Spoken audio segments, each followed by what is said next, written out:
Now, godliness with contentment is what? Great, not just gain, is great gain.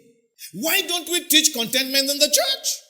The view that we see of the church is to keep asking for one thing or the other. That is what we do when we gather in church.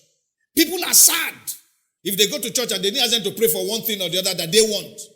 That's why when people say they are going for a night vigil, they are excited when the pastor says, I want you to pray that all your enemies will fall and die. The whole roof will tear off. They say, yes, they are praying. It's a demon you are praying to, not God. Can the God who says to you that if your enemy is hungry, feed him.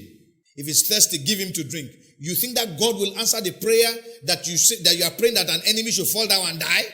You are praying to Satan, not God. I make bold to make that statement. You don't know that there's covetousness in your life. I think I've said it before here, best repetition. Of a young boy who went to sit for an exam. He didn't read for the exam.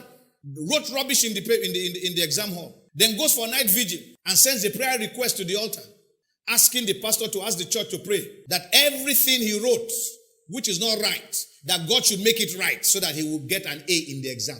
Where do these people come from? And you better believe it, the pastor actually read it and they prayed. Is it God we are talking about? I don't think we know this God we are talking about. Or his view of the church.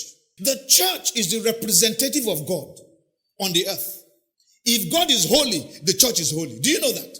Since God is humble, the church is supposed to be humble. Since God is righteous, the church ought to be righteous. We see iniquity in the land.